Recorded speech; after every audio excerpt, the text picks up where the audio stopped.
Morning, I'd like to call this meeting to order for the Corporation of Township of Puslinch, February 11th, 2026. And I'll start with roll call. Councillor Bailey. Here. Councillor Hurst. Present. Councillor Goida. And Councillor Spoulos. Present. Okay, so we begin our moment of reflection.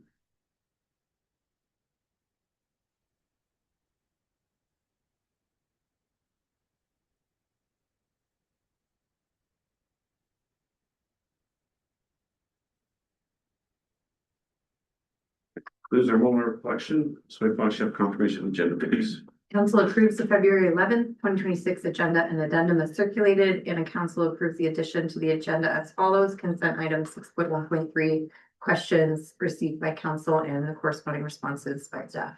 The mover, please. Councillor Hurst, Councillor Spoulos. Questions or comments? All in favor? It's carried. In disclosure of pecuniary interest. Councillor Spoulos. I do. It's relating to item 9.4.3 report COR 2026-06. Part 1 priority properties on municipal register intention to designate. Property 5 with the address 4495 South 20 North is located directly across from my property. As I would have an indirect interest, I cannot participate in discussions concerning this property. Okay.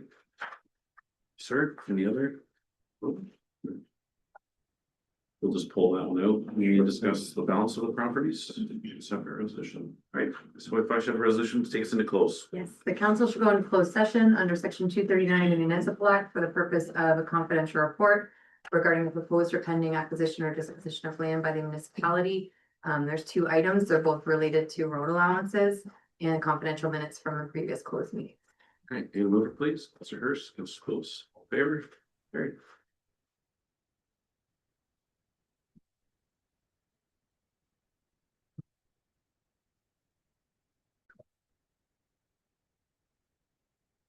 All right, this way, Fashion's resolutions coming to the closed. The council moves into open session at 11:11 a.m. Can I get a mover, please? Councillor Bailey, Councillor Hurst, all in favor? Carried. Nick, The council receives the confidential reports regarding proposed or pending acquisition or disposition of land by the municipality of local board, and both of those items were in relation to road allowances and confidential minutes from the previous closed meeting, and the staff receipt is direct. mover, please. Councillor Bailey, Councillor Hurst, all in favor? That's carried. Next, I believe we're going to delegations, right? We have Ian McKay from Hospice Lines. I'll invite you down to the table, please. Morning. Good morning. Nice to see you. Thank joining you. us Nice today. to see you too. You get a bottle of water? I'm good. I'm just excited to be here. I brought you, if I may, Sure. you can each have a package if you like. I thought they would be the kinds of things that you might need if a constituent calls. You go in the office. Just need to keep on. I'll leave you mine. So you can post it in the office. I'll get to. So thank you so much for your time today. I know I have about 10 minutes or less. Don't worry about your stop line. Okay. Well, you might be sorry about this. So, I think so many people know about hospice because of the residents. And I thought it would be good to explain sort of the three audiences that we actually have. Want me to tell you to shift? Okay, beautiful, thank you. The first one that most people know is those people facing end of life. Lots of people, as I said, know about the residence, which is 24-hour-a-day care, 10 private rooms. Within each room is a fridge, a fold-out couch, because family members often want to stay overnight, a private washroom. There is meals prepared. We have music therapists every day. We have a psycho-spiritual counselor who says, really, people only want to talk about their faith about once every 10 conversations. So he said, I'm there just to let them hear, talk through things. We also have dog therapy, which is very popular. For the folks at home, there may be people living at home with an end-of-life diagnosis. And for them, we have a palliative day program once a week, so they can come into hospice.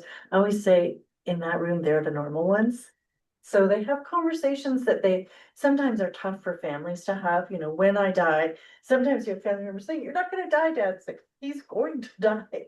So the opportunity to talk about, what do you want as your legacy? What do you want for your family? Even things like advanced care planning. So if I couldn't speak for myself, what would I like? And people often start with, well, do not resuscitate. And it might be, no, if you can't speak for yourself, what kind of music would you like us to play?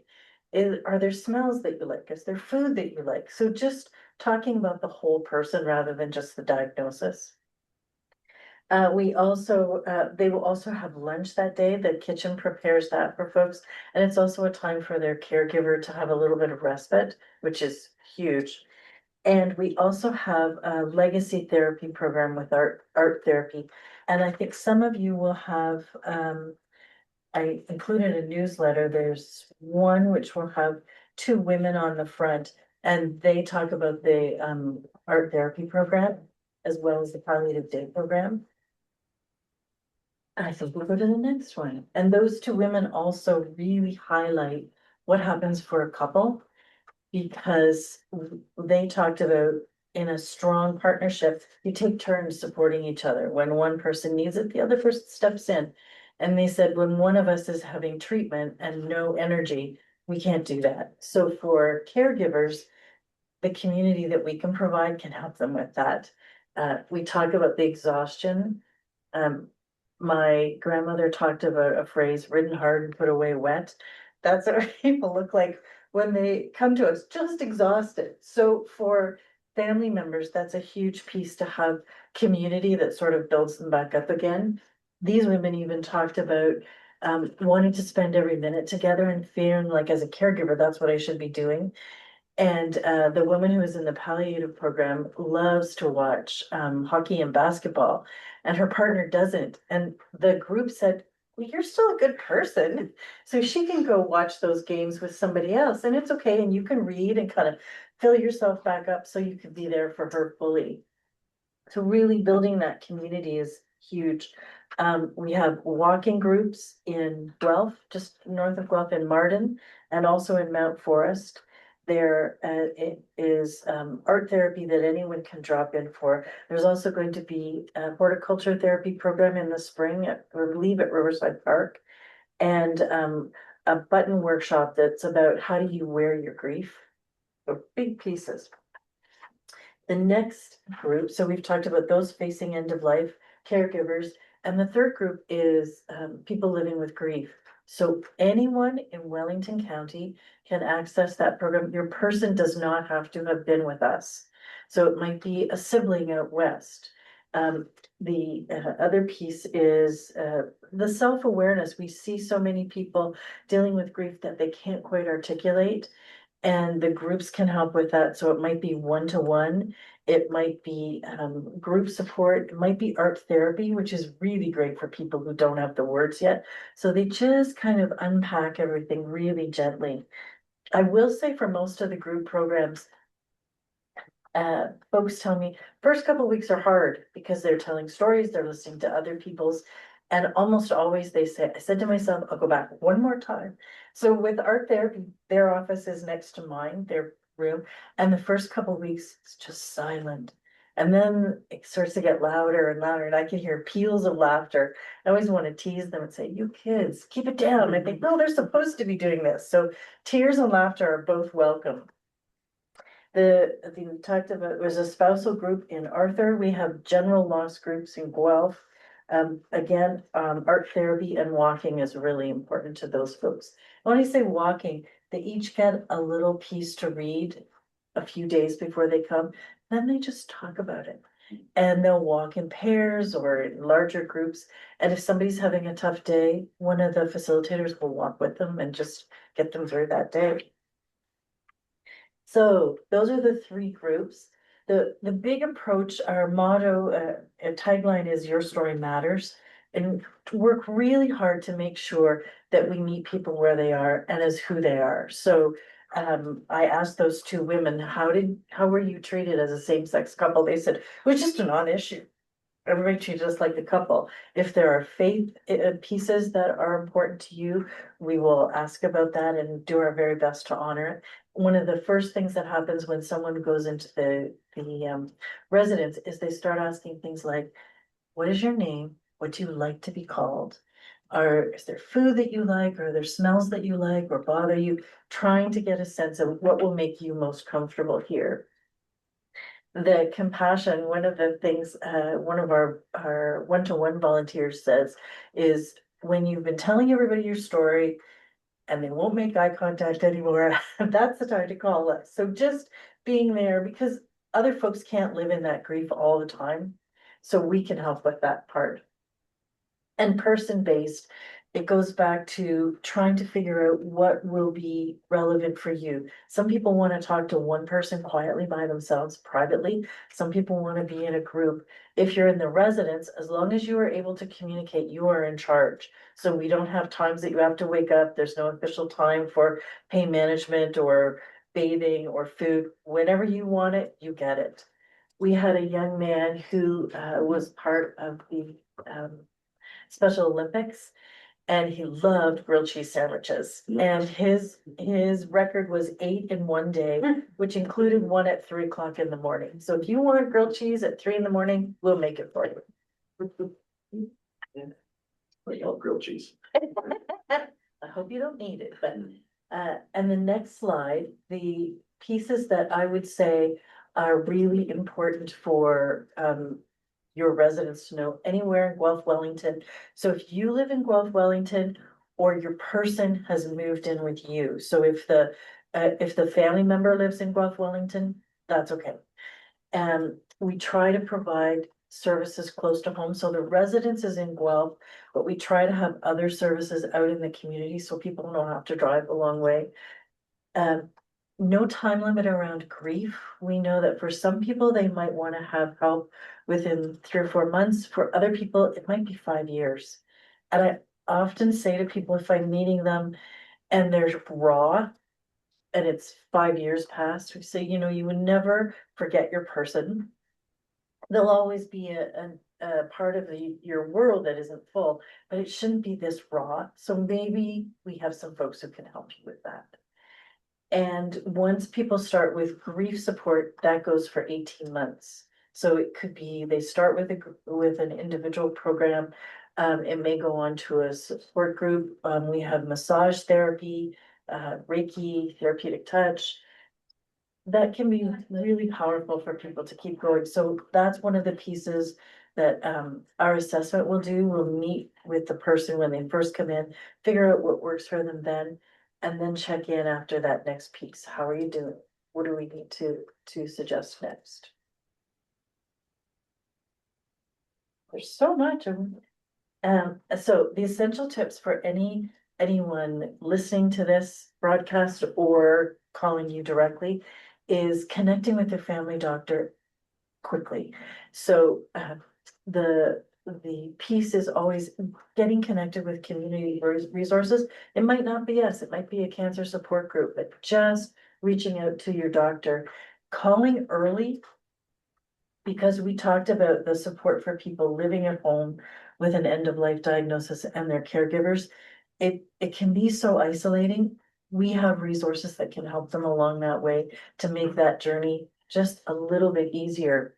One of the things that is really powerful is called a backup referral. So normally, if you're at end of life at home, if the ambulance comes, you go to the hospital to be assessed. And then if we have a bed and you're next in line, you would come to us. A backup referral allows you, your doctor, and the palliative team locally to register you early with hospice. So if it comes time that it's getting closer to the end and the ambulance comes, you can come straight to hospice. So you skip all that time waiting in the hospital. And frankly, they don't need you there either. And the other piece is making plans. We, as I mentioned, the advanced care planning sessions can really help people in knowing what their family is going to need. We hear about families who say, like, we can't find the will. We don't know, you know, somebody says mom wants to be cremated, the other one says mom wants to be buried here. those are the times that can really be tough on a family because you're grieving at the same time. You're trying to make really thoughtful plans. So the more we can have help people with that kind of thing, we're happy to do that. Even things like family photos, if they're in the cloud, lots of people don't realize you don't own them once that person dies. And our executor advisor has talked about going to court and saying, we can get those back, but it might cost $10,000 to $15,000. We said, why is this? She said, all the people who created these programs were so young, they didn't even think about dying. So helping people to say, get your pictures off the cloud, store them somewhere else. Small things like that. Well, I think even passwords. So Huge. your Facebook password. Absolutely Maybe your right. family wants to shut that down, right? But if I don't have that password, how do Yeah. you get in, right? Mhm. And they're even starting to add sort of that I end of life switches. There's some extra pieces that they can include in planning and just, it's huge if you can have that. One gentleman came in and said, my wife left me the best gift, a binder. Everything was in it, our marriage certificate, passports, all, social insurance numbers, everything that I needed to take to the lawyer. He said she was a school teacher. She was so organized. I'm laughing because Think it might have been my mom. Really? Yeah, Really? He was very proud. Yes. He was very the proud. binder was called Just in Case. Beautiful. Yeah, yeah. It's fantastic It to was have very that kind helpful. of thing. Yes. Yeah. He was very. Yeah, those kinds of things just can make a huge difference. And even knowing some of the things like, we have people talk about, so you're going to be an executor. What does that involve? Putting all those things together and also knowing some outside organizations want things to happen very quickly and legally they do not have to. I even get some people who say, my wife was just here, I want to make a gift. And I often will say, you know what, why don't you just be with your family for now? If you want to make a gift in a month, that's just fine, but you think ethically, I can't take any money from you. And speaking of money, we also have families. I've had 2 women call me saying, my husband did all the investments online. I don't know how to get in any of them. I need to talk to you about my finances. And I have to say, I'm the only person you cannot talk to about your finances. It's a huge conflict of interest. Here are the titles that you want to look for, a financial advisor who's an expert in estate planning, just trying to protect people and just say, yeah, you don't want to talk to a fundraiser about your finances. That's not a good plan. Sometimes people ask about costs. We got last year 45% of our budget from the Ministry of Health. The rest of it we raised, so that's through memorial gifts, special events, individual gifts. We usually have a couple of very kind estates in the year, and those make a huge difference. But the big thing is for families, no cost. We have people who come in and look around and say, we can't afford this place. And this nurses can just say, no, don't even worry about that. We're not gonna talk about it. I don't follow up with any families. The only reason I connect with people is if they've made a donation. So I remember one woman calling saying, my husband was there a few months ago and now I have to make my gift. And I said, ma'am, there's no checkbox beside your name. When we say there's no cost, there is no cost.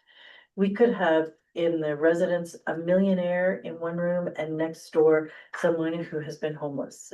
Nobody cares. Once everyone gets washed and shaved and new shirt on, everybody looks the same. And the next one is just the residence number and the community services number. So if you need us, just give us a call. great. It was a great presentation. Thank you very much. And the newsletter that given you, these go to our donors to sort of report back. And also hopefully it's something people can pass along. We've had people call and say, my mother said she was never gonna let my dad leave. We were never gonna make him leave the house. And once she heard a story, she said, okay, call them. So. Yeah, Thanks for being. Thanks for being here. you're welcome. Yeah. This is raw. Yeah, I'm sorry. No, I think Hospice Wellington is a fantastic program. Unfortunately, we had to, use it this past year, but, the, you talked about the music program, Catherine. Yes, She's an angel. Yeah. She's an angel. And that program is fantastic. I think it really helped our family, go through the process. yeah, And I know it's a community.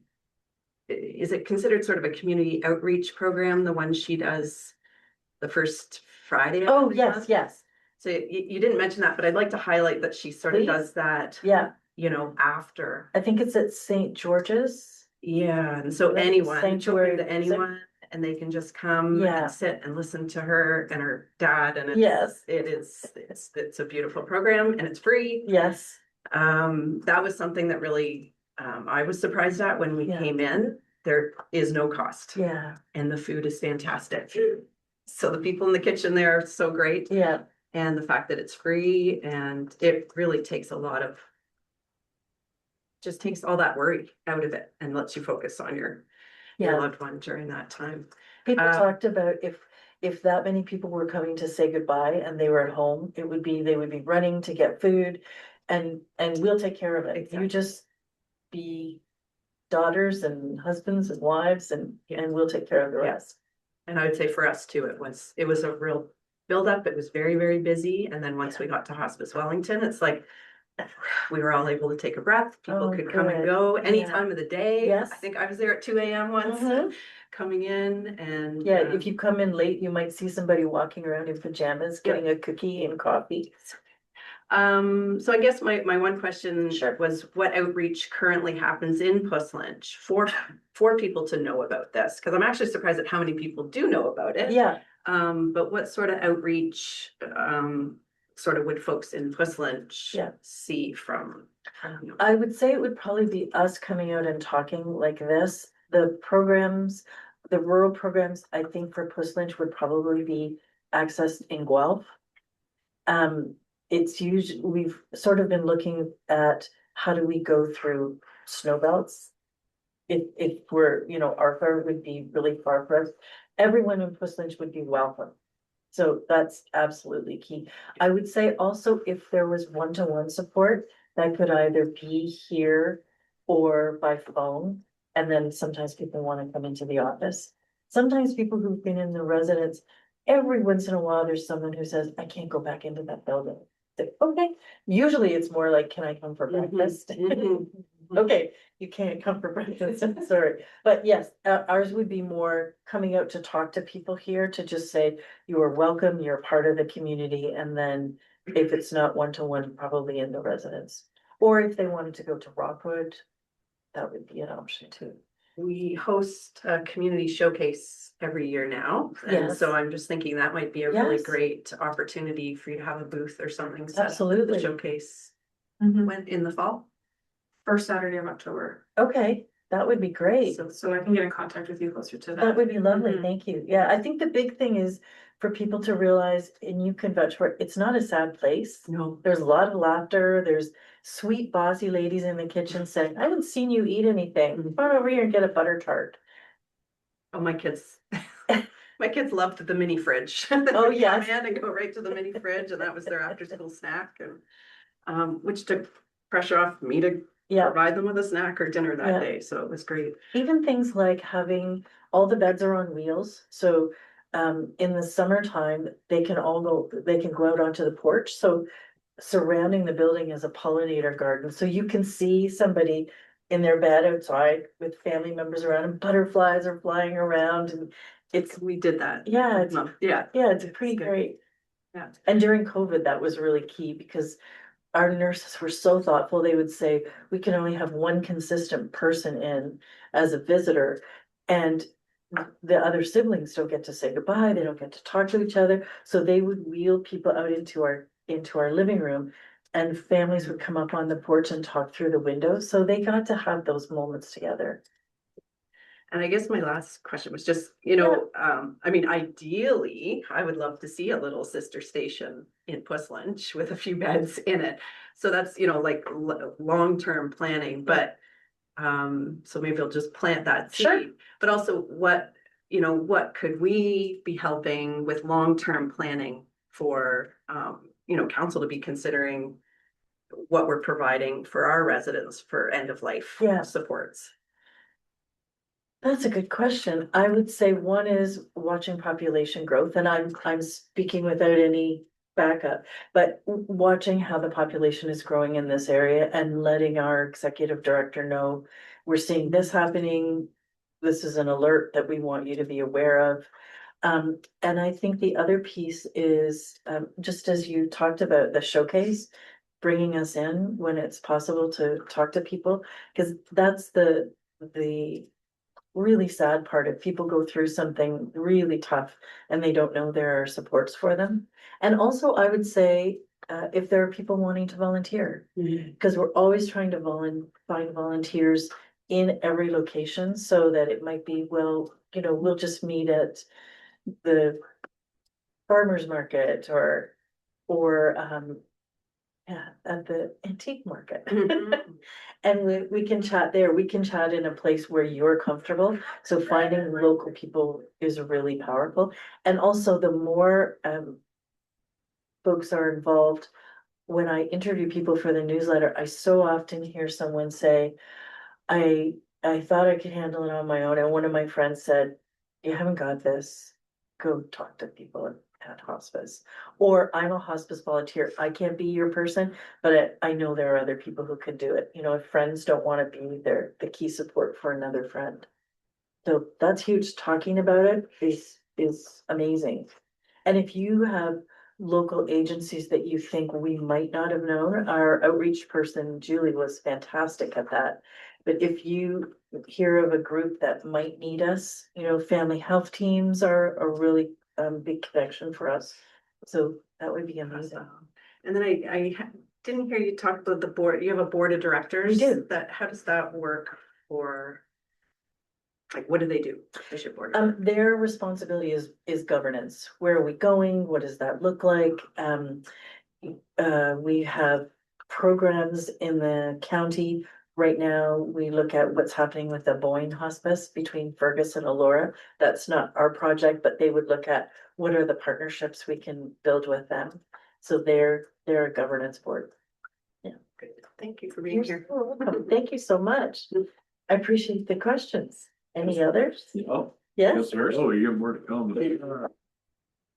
Yeah, and thank you. That was excellent. Like, I think maybe my three comments here is like, actually, I learned something from your discussion. My intuition is that it's entirely focused on the individuals facing end of life, but you spoke to the caregivers and the Mhm. family aspects. And I think that evolved my thinking in a lot of Yeah. cases when I think about that. We, So- we usually serve about twice as many people outside of the residence. that's where kind of the ripple effect Yeah, happens. So I appreciate that. I think I would certainly encourage, and obviously had these discussions multiple times, but I think that often maybe is the pathway for people to Mhm. engage. Yeah. Because they have a family member or loved one going through that, Yes. but it's not like there's multiple layers to it. So I Mhm. appreciate that. Me following up on Councillor Bailey's comment, I'm just curious, like, what's Wellington Hospice annual operating budget? Like a rough number. I was ready for you. Yeah. Last year it was 4.3 million. Okay. And I guess I'm curious, and like, how's that divvied up between like operations of running like the facility versus programs and? I would say, and I didn't check this, I would say the majority would be the building, Okay, and the medical team. So much of the rest we have about 160 volunteers. So many of the programs will be designed and taught by the staff, and then volunteers will go out and implement that. And like, we couldn't pay for the kind of skills and experience they bring to the table. They're amazing. So we can get a lot donated. We have to pay salaries right. and heat and hydro. No, that's good. I appreciate it. I think there's lots of opportunities to, and I don't mean this like in a, maybe the word I'll use is probably too heavy, but like the stigma of Yeah, it absolutely. is really like breaking down those barriers and like look, there's a lot of resources here. Mhm. I guess fortunately, like my family life, I haven't had to really go through that. Yeah. I saw my grandparents go through Yeah. it, but yeah, just being out there and being available to people, because I didn't think about this until they have to jump Yeah. that hurdle in life, right? So We can even help them start conversations early. So one gentleman called me and said, may I have a tours? Of course, come on in. And I said, what sparked this? And he said, my kids refuse to talk about me at the end of life. So I'm gonna have to figure this out on my own. He said, I think he said he was 93. I don't know how much longer I have. I said, yep, come on in. And I introduced him to the person who teaches those programs. And she said, tell me, what do your kids say? And they said, Dad, we don't need to talk about, it. We know what you want. She said, you might just say, what is it you think I want? And it's also easy to say to them, there's no guarantee I'm going before you. So if you couldn't speak, what would you like? So just finding gentle ways to talk to this. And the woman who used to present it would also say, you know, for me, it's lime jello. If you're feeding me lime jello, please pull the plug. And so, you know, you can have some lighthearted discussions, and once people start laughing and they realize the globe hasn't stopped spinning, then they can have more conversations, because it's hard to wait till the very end and you're all feeling so anxious. So, that's good. That's all the questions I have. I just, I think there's lots of good opportunities in our community to get the word out, Yeah. have some really good one-on-one conversations. So I'd encourage staff. Yeah. I think it's been spoken to. It's a good opportunity. So thanks, Ann. thank you.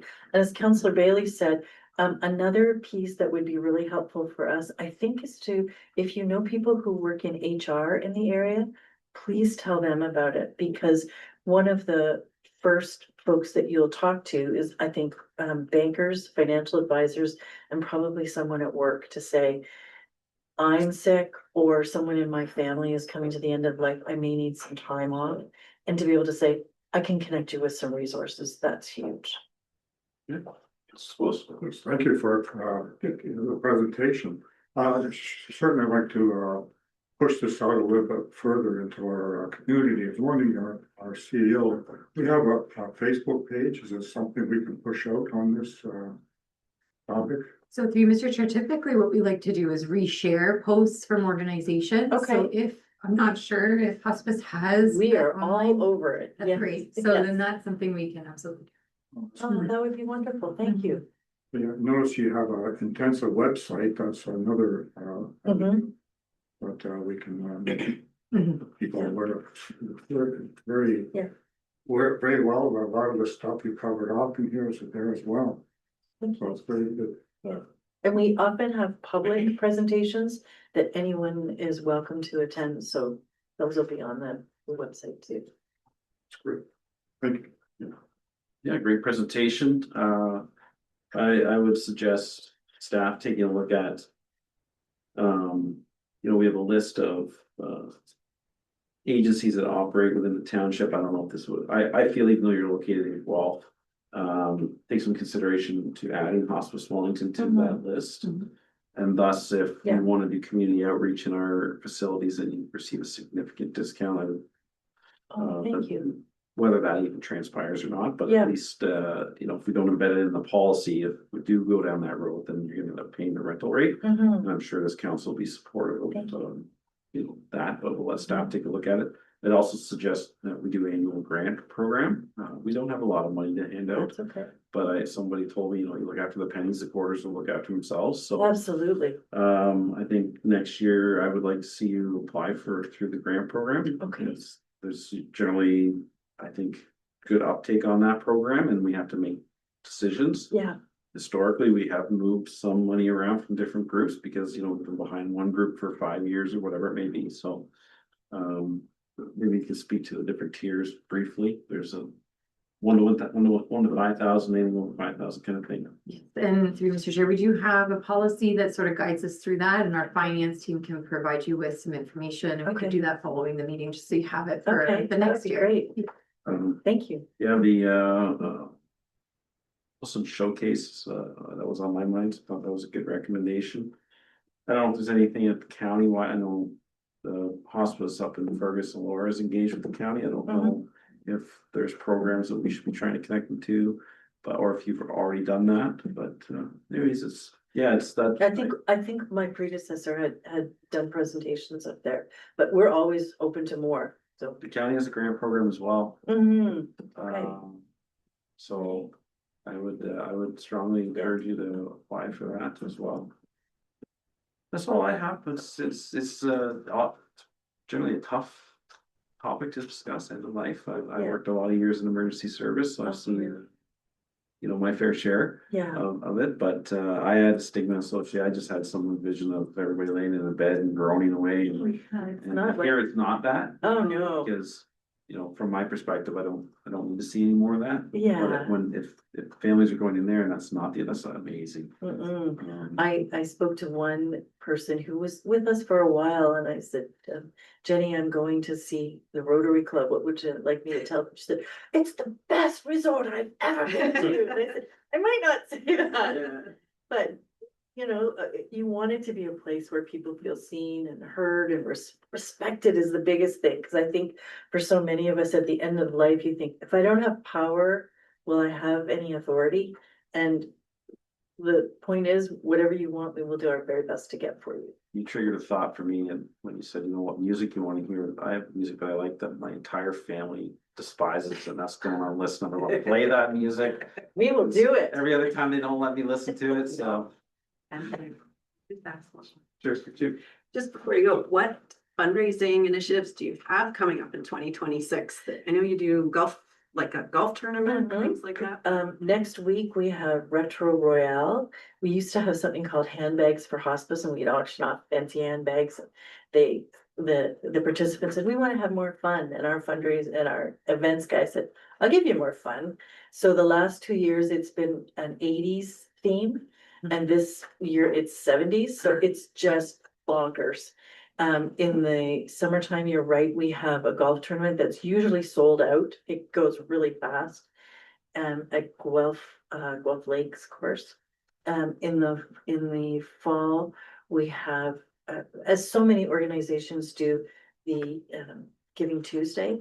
And we always make that to have money for the kitchen.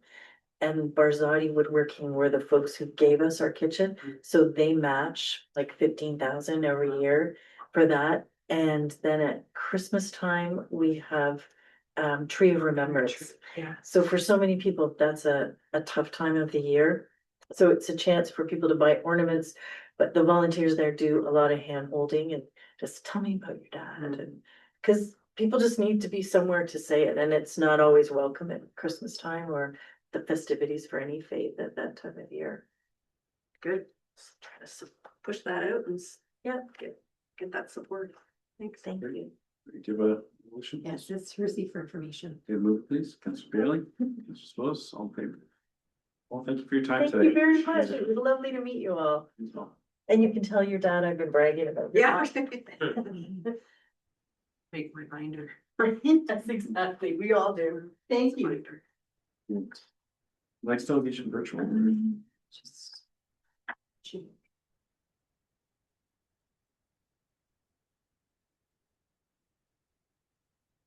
I do not see them online, and I do think they're here. I've asked, there's customer service staff and there's no one in the boardroom. So. So I think perhaps, We can have a brief, how about we have a brief discussion? There's a little synopsis in the delegation, but I feel we can give a little bit of direction to staff, or okay, does that work? yes, yep. All right, well, do you want to just, who knows the most about what they were going to present? Anyone? I can speak to it, and I also think Sarah can speak to it too, because she was involved when we met with the Ag Society a couple weeks ago. Their grandiose idea is to have some sort of seed or planter grower market day sometime this spring. And that they would want staff's assistance with that, whether that's being at the market, helping reach out to vendors. This is my understanding of it. I'm not sure what they're actually gonna say. Being at the market, using our facilities one day. Sarah, help me out, girl.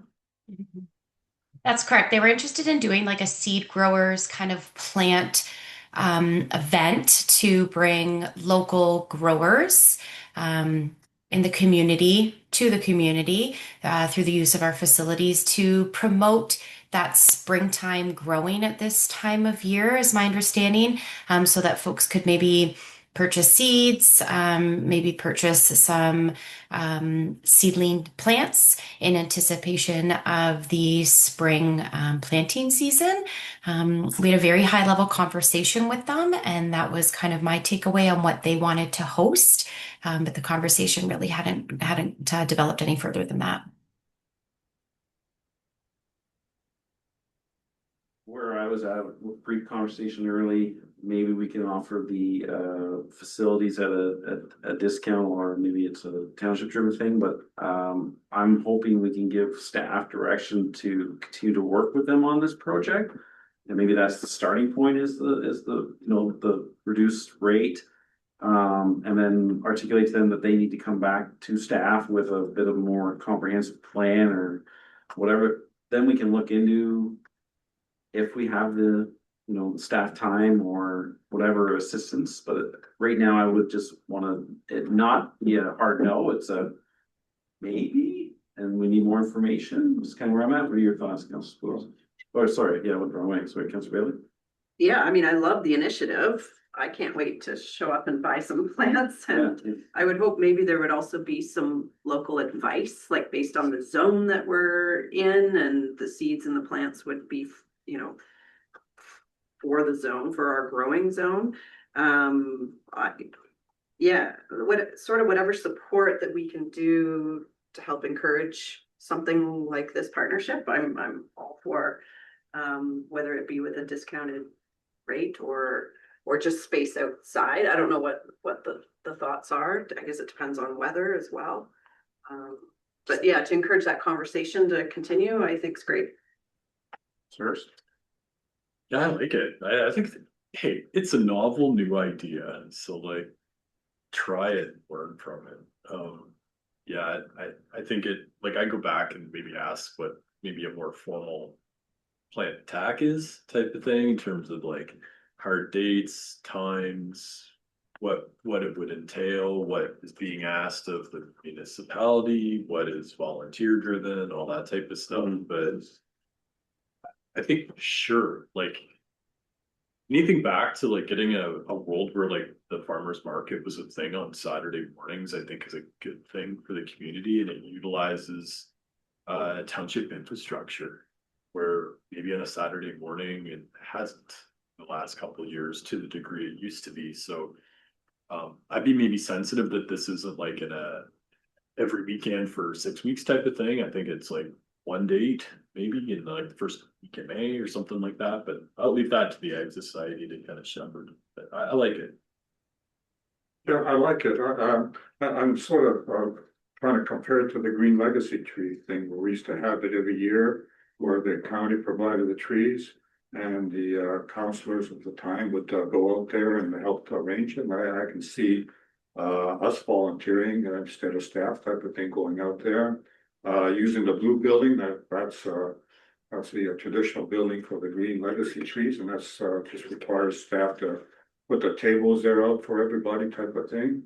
So somebody has to canvas, find out who's interested in coming and selling their stuff type of thing, and assigning the appropriate table space and all that good stuff. But I think that's sort of things that as Councilor Hurst said, just gotta be planned out.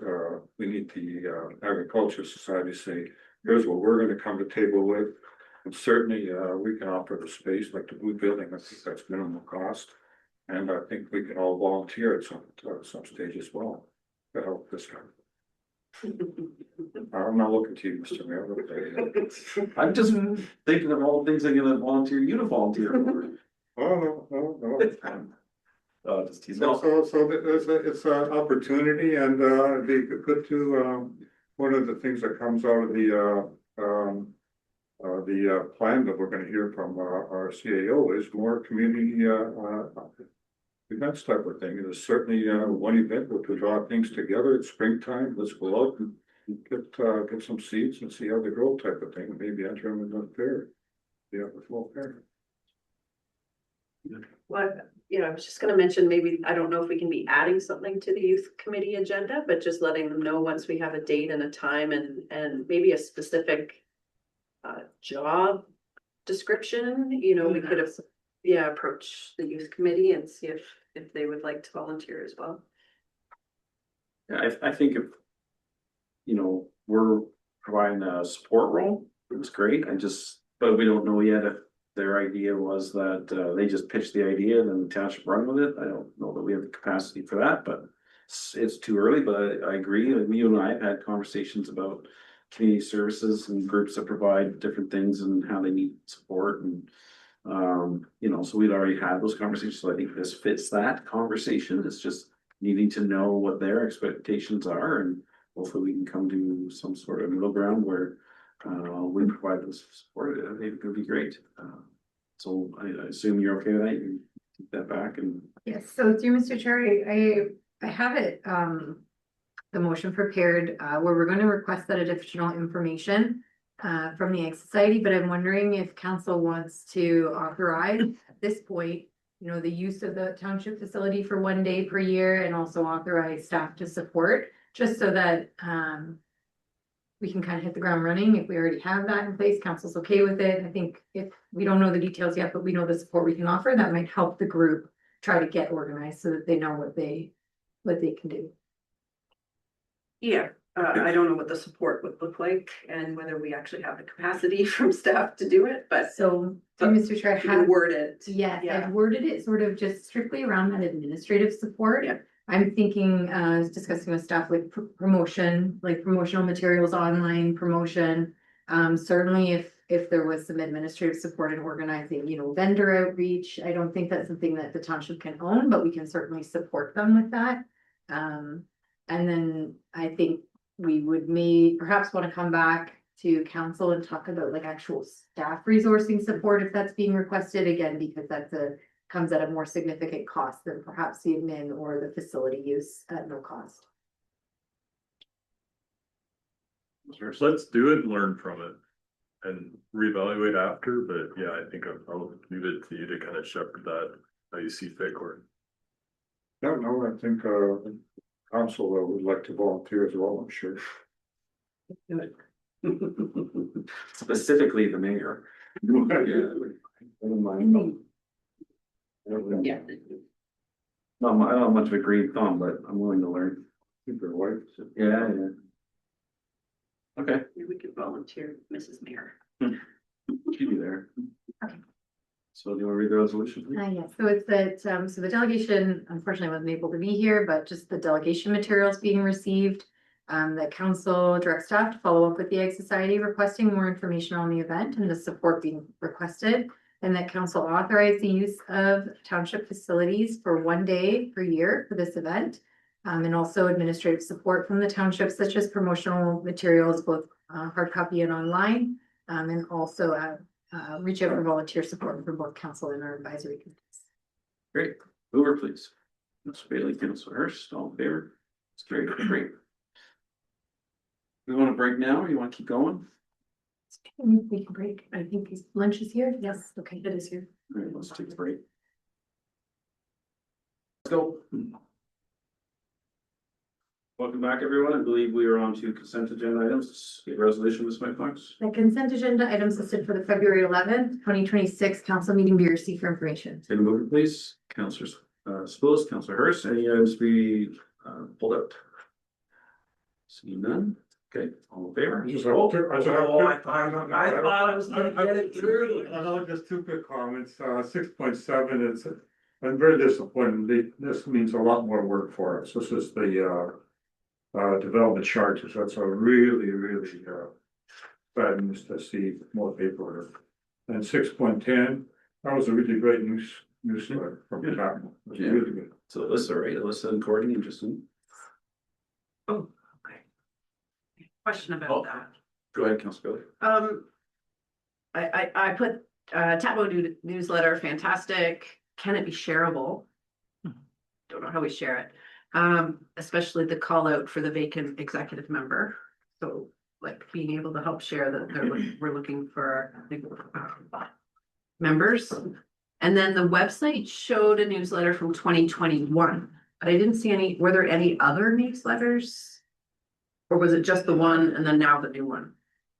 So if you, Mr. Chair, this will be the second one. Okay. Yes. We haven't Okay. missed I it. didn't know if any were missing, but no, that was a great newsletter. That newsletter, was it circulated to all clerks or as well, or just the membership? If you, Mr. Chair, it would have been circulated to the membership, but last time we saw this, we decided to circulate it. That's right. Yes. So we can do, I can add that, and we can do that again. Just one minor one, in like nothing coming out of the resolution, but just the OPP reports. It's nice to see that they're doing commercial truck inspections. I think that's like really important for our community and certainly encourage the OPP when the opportunity arises to do them in this jurisdiction. Yeah. You go further? I was also going to comment on 6.18 or 18, the OPP detachment report. Just the highlight in there were 2 locations on Wellington Road 34 for 7 days that have recommended no enhancement recommended based on the data, but that there was over 51,000 vehicles, which is a lot of vehicles going through there. It is a lot. Probably had a couple 401 backlogs during that period. Okay. All right, all in favor? Carried.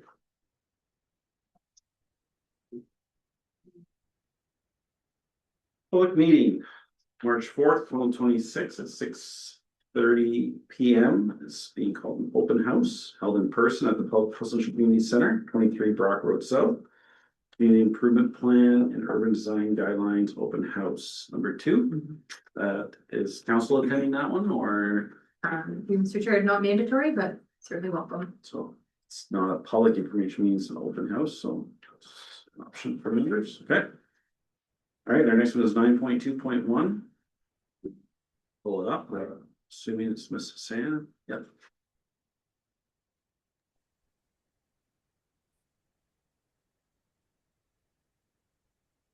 Good afternoon, Council. So this is one of our annual budget reports that are provided to Council as part of budget closure reporting. This is our 2025 completed capital projects report, just providing Council with information regarding our completed capital projects for 2025, which then feeds into our balances and discretionary and restricted reserves report. That will be next on the agenda. I'd be happy to answer any of Council's questions. Resolution, please. To receive for information. Move it, please. Councilor Spillis, Councilor Hurst, any questions? Favor? It's carried. Next one, Miss Hassan. Okay, so the next report is our projected balances and discretionary and restricted reserves, one of our final budget reports as well.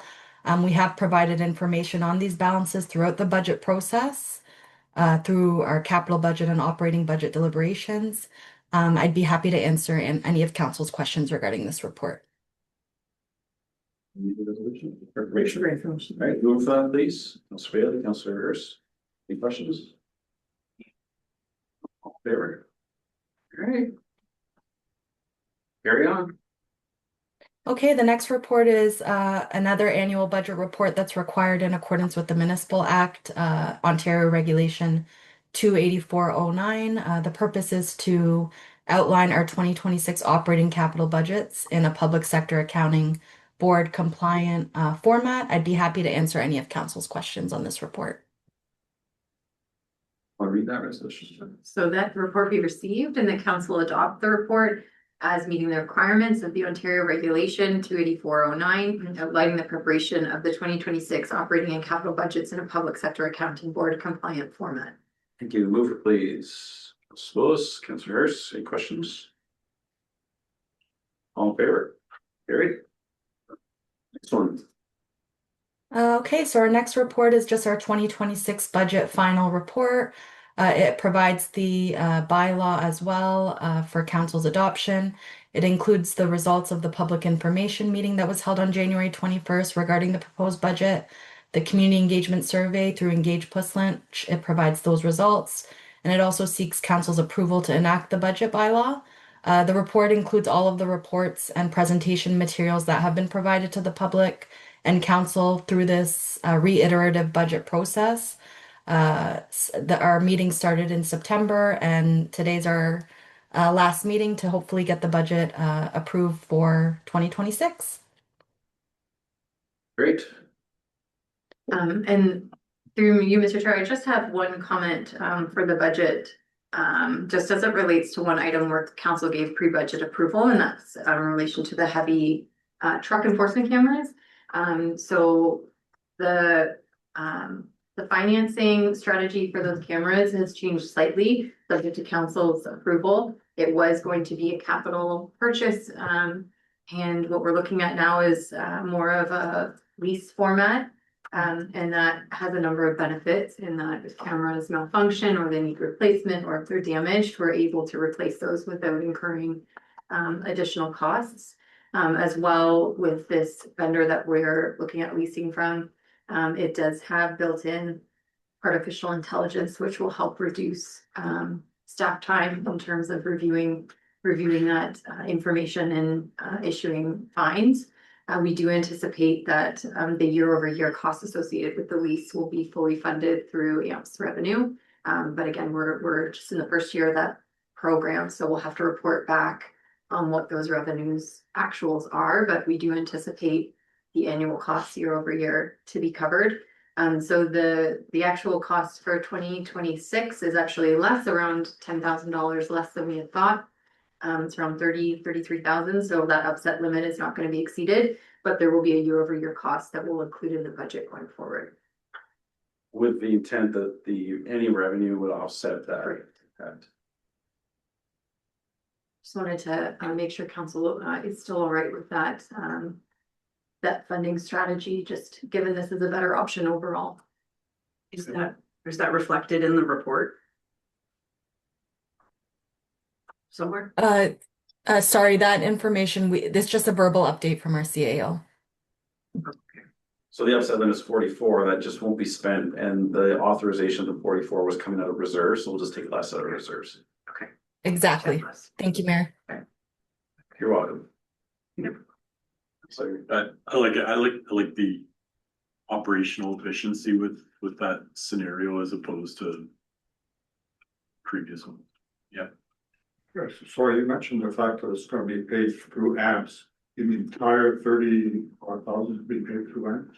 So Commissioner, this initial will be reserve funded, but the year-over-year lease expense, we do anticipate to be fully funded through the AMPS group. So it might have some of it funded through next year as well. Through Mr. Chair, we'll have a better idea after this first year. All right, thank you. I think the question at hand would be, are we going to repay borrowed monies from the reserves? So it's 34, originally 44,000 upset. Was their intent to repay either of those reserves, or were we comfortable with just doing a one-time draw and doing it? Director might be better positioned. I don't know if we had that discussion around the refunding. Through you, Mr. Mayor, we didn't think of that approach.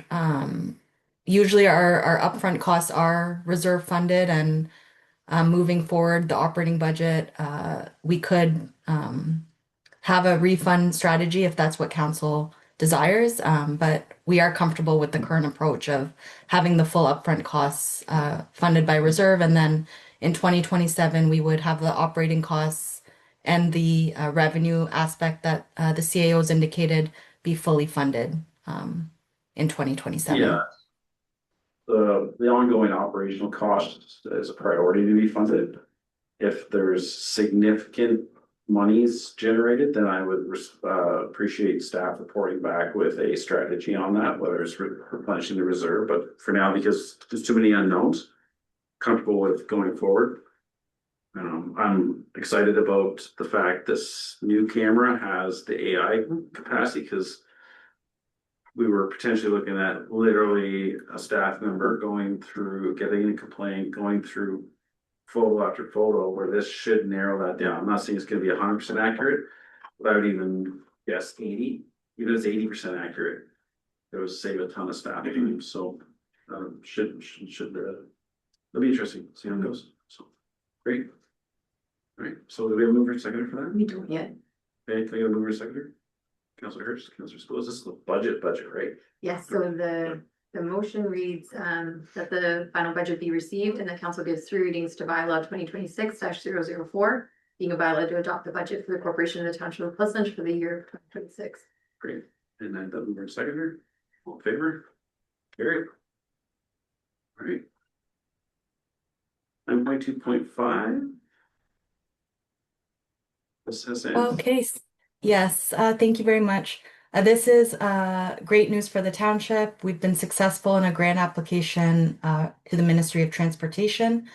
And this is just a report requesting council's authorization to enter into an agreement with the Minister of Transportation for the pothole prevention and repair program. This is funding that will be used in our public works operating budget to be spent by March 31st, 2026. I'd be happy to answer any of council's questions.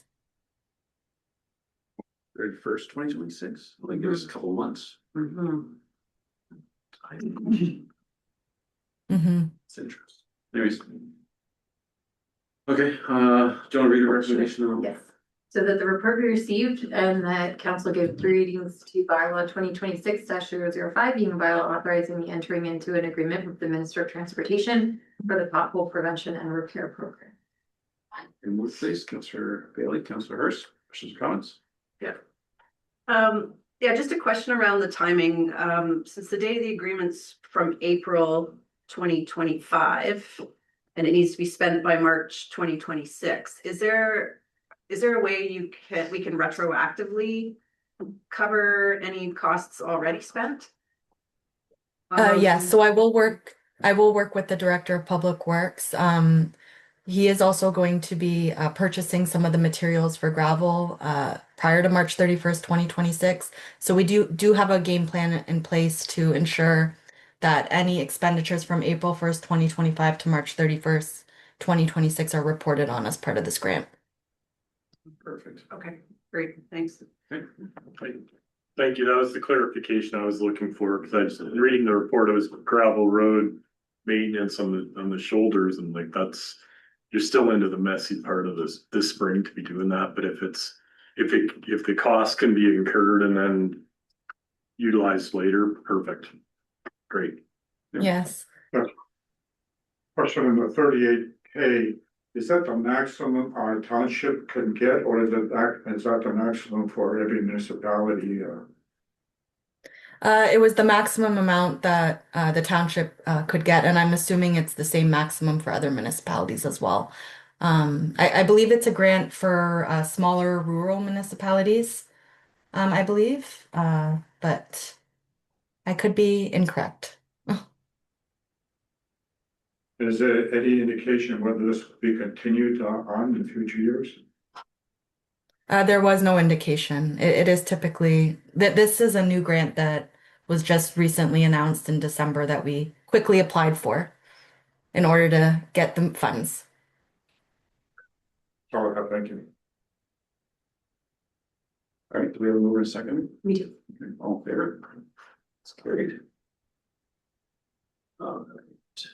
Is this the strap line? Yes.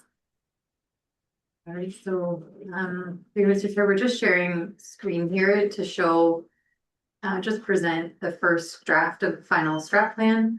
And we're doing it in one of our apps that actually makes it look like a readable version, which is how it'll appear on the website. So Laura's just going to take us through that. So on the first page, we have our land acknowledgement and our table of contents, again, color coded to match our strategic pillars.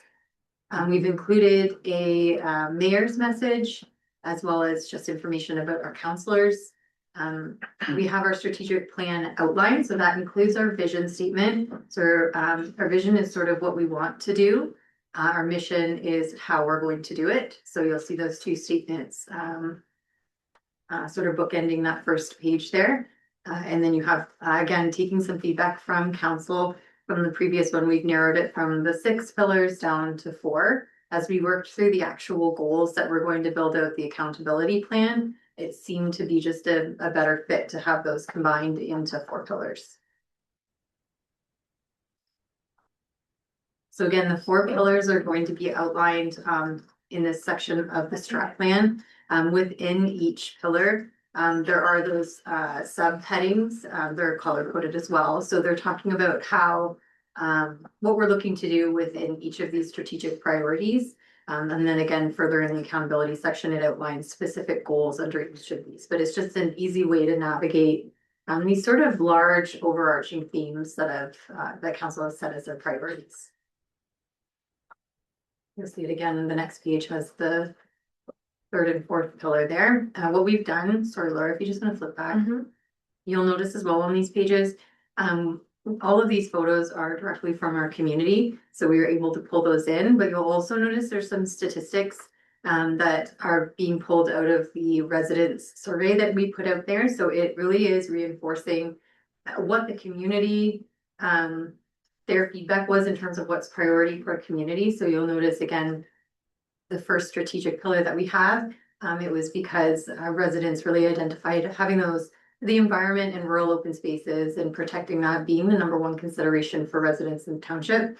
So again, their feedback, residents' feedback really is woven directly into the plan, and it really is positioned in line with what we heard from all of our stakeholder groups. We have acknowledgements again. We did get a lot of feedback on this plan, so we're just acknowledging those who did participate from our advisory committees, council, our organizations, development groups, and then the residents themselves. And so this is sort of the larger section of the plan that outlines what the actual initiatives are going to be under each of the strategic pillars. So this was done in consultation with department heads and other members of our leadership, really fleshing out under each section the work that they do, whether it's on a daily basis and it's routine that they're doing every year, to things that we know are coming up or maybe potentially that we want to tackle.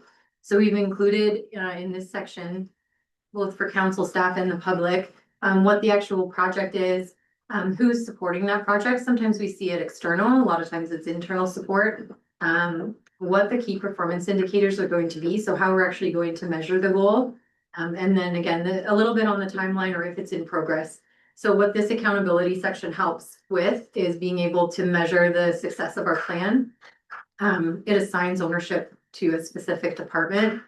So they are the drivers of it, as well as gives us those measurable performance indicators that we can come back to council and say that we've done it or we need to keep working. So again, this section of the strat plan just goes through each one of those pillars by subheading. So you'll notice you'll be able to refer to these in staff will as well. You can say project 1.2D, and we'll know that that's what we're referring to. So this plan will help us form our corporate work plan on an annual basis. It will also help us, a report that council is going to see on a go forward basis is a year in review. So staff will be preparing a year in review report that will bring back all the different various tasks that have been done throughout the year in a summarized way that council will be able to track progress and also just celebrate all of the successes and work that this organization has done over the course of a year. So we are hoping that this will be the first year that we bring that forward for council, likely in the 4th quarter. And I'm happy to answer any questions, take any feedback, amend as needed, or adopt it as presented, whatever council may like to see at today's meeting. All right, questions? Yes, we do. Yeah, fantastic job. I like how it's all come together, how we're gonna be able to refer to the different priorities. Like you said, 1, 2D, we can all see what that project is, see what's happening, see who's kind of take the lead on it and see where we are in the process. Just one comment I had, trying to find, I got notes all over the place. One thing that I didn't see when I was looking through it was any language around climate related risks or how we're making decisions based on climate that is changing. Yet when I look through it, the strategic plan speaks to, sorry, I'm going to read from here, but protecting farmland, natural landscapes, small town character, protecting what matters, planning for tomorrow, preserving Puslinch natural landscapes and environmental assets, protecting natural resources and biodiversity, actively monitoring, evaluating, participating in water plan studies, reports that impact the water source. We talk about energy conservation, demand management, compliance monitoring. So all the above phrases and things, the wording that's in there demonstrates that we're already considering climate in our decision making. But it's not implicitly present in the strategic plan. So I'm just wondering how we can kind of add some language that kind of already lays out what we're already doing in a way that considers climate related risks. So I know the county has a climate plan and we've had Karen come and present on it. I struggle a little bit with how is that connecting to what we're doing at the township? I think it's happening. I think staff are really, considering a lot of climate stuff. I think this council is really, good at keeping all of that in back of our minds when we're making decisions. But if these people aren't here in a few years from now, this plan needs to be, directing them in how to make some sort of decisions having climate kind of in the back of the mind. So I'm just wondering if I can, ask how we can implement some sort of language. I do have an overarching statement that I could suggest we put in there. I don't want to add more work, but I just want to recognize that we're already doing a lot of this, and how do we just make it clear in the strategic plan that that's what we're doing. Sorry, it's a lot to throw at you, but.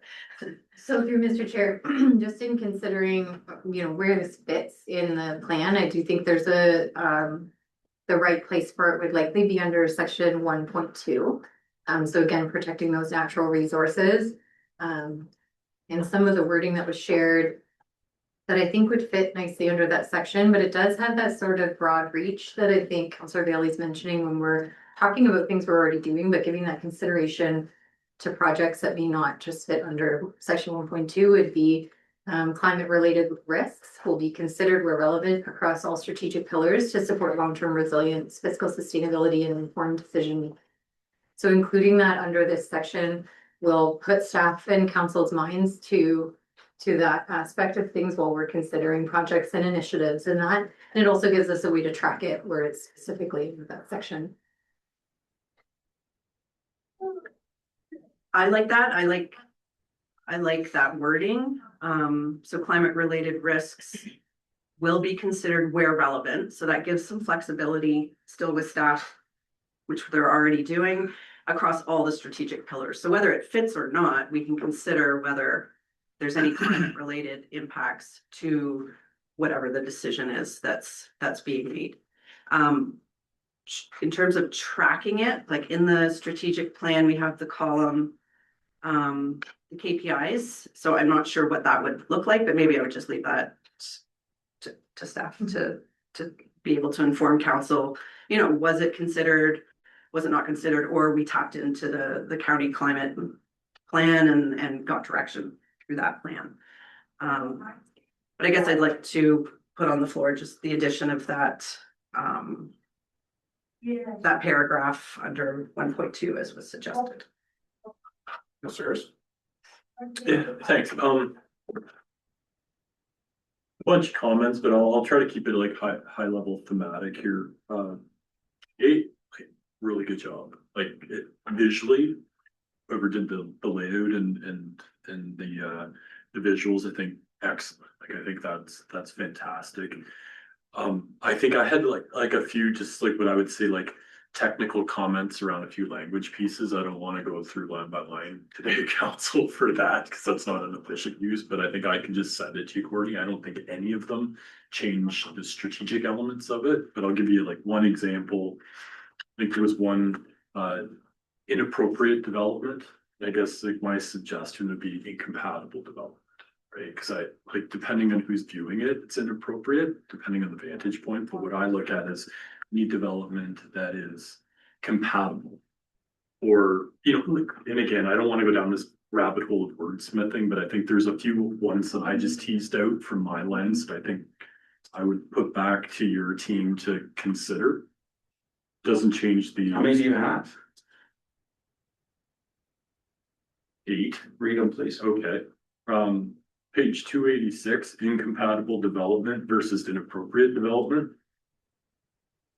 The only reason why I'm asking you to read this is so one of the councillors can hear them too, because the staff's gonna go away and possibly change them. I think it's important we just hear them. No, I'm good with that. Like, if you got a couple of minutes, I'm happy to do it. Page 289, just some more specific language around emergency and fire services. I think it seemed vague to me. Same page, the value proposition associated with the tax base. So I think it's like this cost benefit piece of what you get for the taxes. I think I'd pull that one out for discussion. 1.1 in the strategy, I just had a question mark around farm safety. Not sure what we're doing there. So I think that one, that's just such a large bucket. Around, going to my next one, I didn't see a lot of discussion around our employment, lands, planning division, and appropriate zoning. So I think those are just maybe a bit more nuanced language that I would include there. Page 295 was the Heritage Education Fund. I just had a question of what that was, type of thing. Like, I know we do some heritage funding around supporting heritage properties, but I wasn't familiar with that term. So I would ask the question of what is that? Page 297, just fire services, bit more clarity on that. And then just the last one, you know, a lot of this, the actions within that are specific to the township, but a lot of what we do is in partnership with other jurisdictions, i.e. the county. So again, I don't want to wordsmith it, but I think there's some that are who leads, who supports. And I think in some cases, the county's involved to a degree, and I didn't see that in there. And again, it's not negative, it's just more trying to understand who leads, who supports, and all that type of stuff. And then just the last one, and I know it came up in a lot of the discussions around just like how we deal with through transportation within the community. And I think that's another piece that I think just the reality of where our borders exist and what our transportation master plan may look like in the future. So I'll stop there. I have lots of notes, but overall, like, this is really, really good. I love the idea of reviewing it annually or sharing it annually with status updates. Yeah, my last question was just like, how do we communicate this to the public? It's such a really good document, but it's also, it's really meaty. So how do we put it out there in a consumable manner? And again, I don't expect an answer today, but I think those are the type of things I'm thinking about as we move forward. So thank you for indulging me. So in hearing those, do you think it's appropriate to bring this back to some? We can, Mr. Chair, absolutely. This is the first draft. We can bring it back, and just receiving those notes in writing, I think, are really helpful. And then staff can bring back a report outlining changes or revisions based on comments. Yes, when we write our reports are coming forward to council, are we gonna tie back to each of one of these things? Yes, so through Mr. Chair, the report template is going to look revised under sort of where you see the financial implications. You'll see strategic plan implications, and staff will be required to link it back to whatever is identified in the plan where it meets. It could be several, but there could be a couple things where it connects. And then that's really how we're going to be able to measure success. That's part and foremost, important to have something to. The other thing, just piggybacking on Council Bailey's thing on climate change, 1.2 deals with, infrastructure, readiness, I think. And, I was wondering, things like climate change are gonna affect our pavement type of thing with this freeze thaw cycle. We're gonna have uplifts and more premature aging of, roads type of thing. You mentioned you're gonna add a catch-all in the, first part. Is there a way to enhance that section as well? Specifically, through Mr. Chair, specifically around our infrastructure readiness. Yes. I can take a look at how it's worded to see if it's strong enough, or if we need to add something else to that section. That's my, two comments.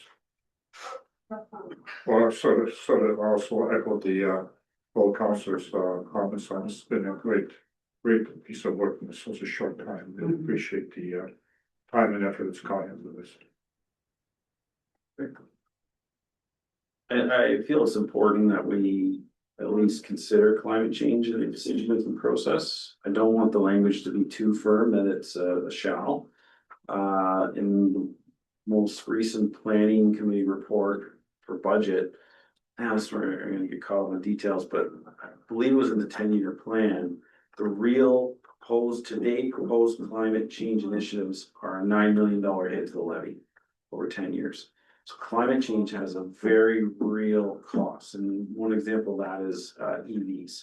They're 30% more than a traditional vehicle.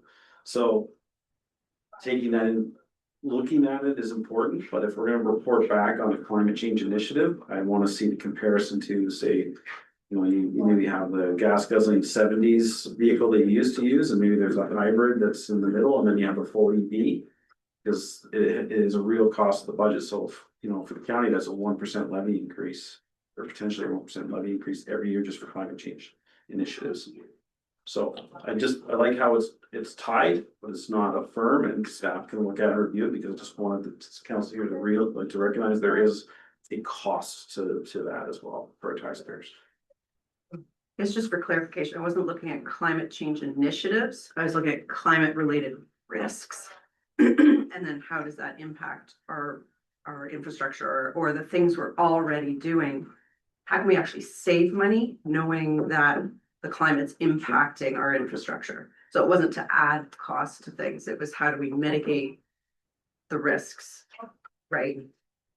I agree with you, Mr. Mayor, but those are cost benefits too type of thing. You gotta look at the long haul type of thing, short term, and for long term gain type of thing. There's also a component, especially the county, they were looking at electric pickup for the roads department. Well, with the geographic size of the county, the capacity of the strictly EV vehicle wouldn't work their operational needs.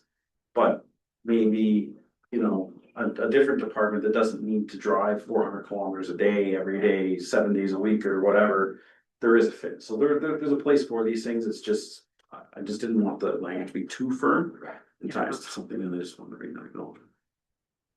So you'll bring that back?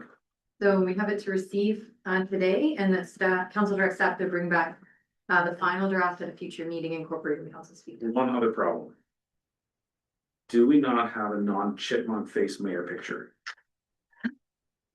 I don't like I it. don't know that we've done a non-chubby mayor picture. We can make something work. Take a selfie. Yeah, Just get a Photoshop and suck those cheeks in a little bit.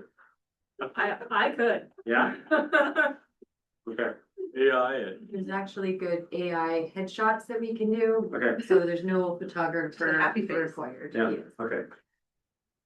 That was just something. No cost You associated would with give that. that self. Yes. You don't have to change this. So on that, recommendation, will you be incorporating the changes, as a result of the public information session?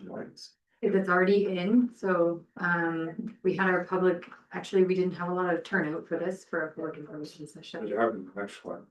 So that's for the CIP and the design. Oh, I see. So Yes, not help. yes, yeah, we sort of we had a lot of great feedback, so it's all been incorporated. Sorry, so I have movers in there now before I call myself fat. No, Yeah. Councilor Bailey, Councilor Hurst. Okay, all in favor? It's carried.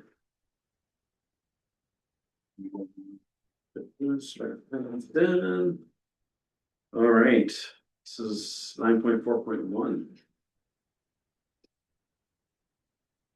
Let's move her.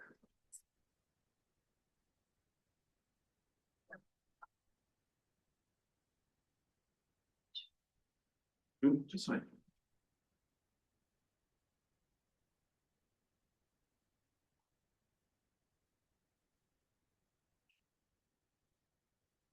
Yeah. Good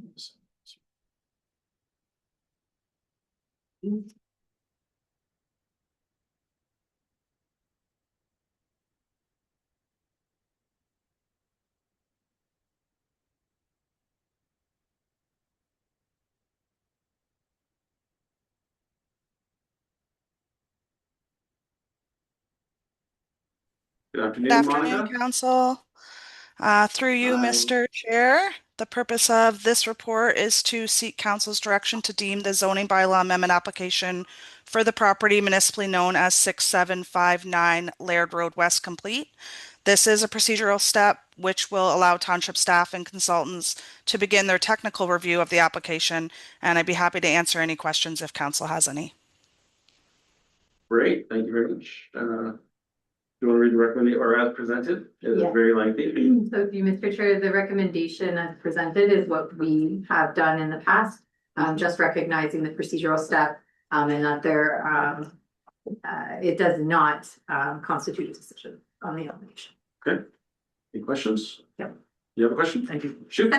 Hi, Monica. Just a question, when, obviously there was paperwork submitted for this application. Was there any consultation done, with this application? Consultation with whom? With the applicant In the township. and the township? Through you, Mr. Chair, this is a first circulation just to deem the application complete. And there will be a second circulation after it is deemed complete for technical comments to be provided back to the applicant. So, interject here, but sometimes we see with gravel applications that there are communication back and forth, some either a pre-con done and then staff flags some concerns and then they work through those and then it gets to this process where we deem it complete. I believe that's what Yeah. Councillor Bailey is inquiring about, if there was some already, engagement with the applicant on this file. Okay, through you, Mr. Chair, as stated in the report, there was no pre-consultation for this application. They went straight to submitting their application in full. Well, I do know they submitted a minor variance for this property, so there was some. Yes, there was a minor variance application submitted, and as part of that process, they have to circulate within 120 meters type of thing. Okay. And at that time, the recollection was there were no objections on that. Okay, the minor variance was turned It down. was turned down because we did not consider it a minor variance. There you go. But, and then Ms. McFuss. Yes, so through Mr. Chair, it always is the best route to go for a pre-consultation if available, but it does still mean that both our staff and our planning consultant are looking through the submission materials, not in detail from a technical perspective, but they're looking to make sure that the studies and documentation that's required in order to review this has been submitted. So there is that initial 30 days where we go back and forth. If something's missing, we will work with the applicant. But at this stage, there's been no consultation beyond that with the public or neighbors or anything. Okay. And I guess for me, reading the report, I sit down and I say, why are we, why is this in front of me? So my next question was, because it says an existing use. So is this just bringing something that's existing into conformity? Is that why I'm seeing this in front of me today? That would be correct. Okay.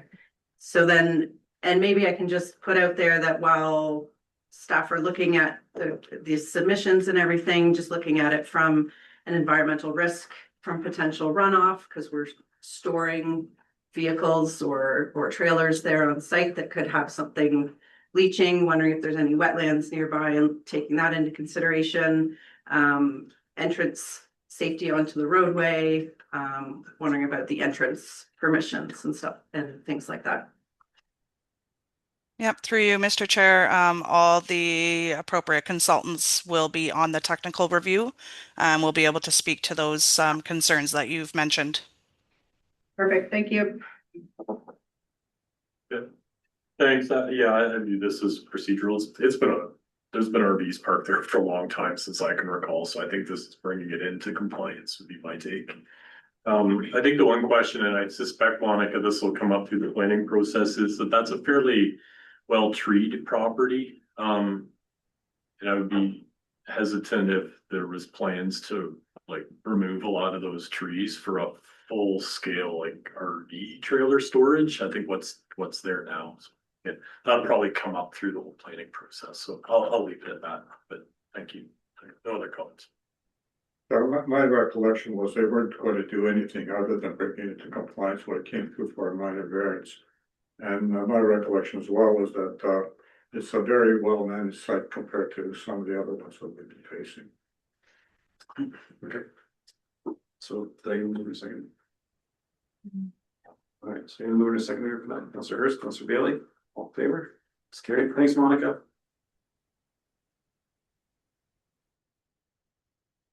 Great.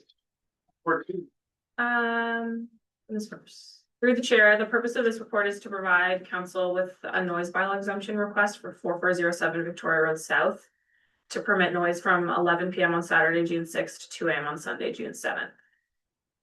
Great. Any questions or comments? Where's our invites? Yeah.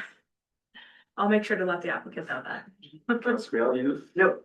Good, thank you. I would also like you to pass on to the applicant my appreciation for being proactive. And that way, you know, if there's circulation of 65 meters or whatever it may be. I think it's just great that they're aware that there's a noise bylaw.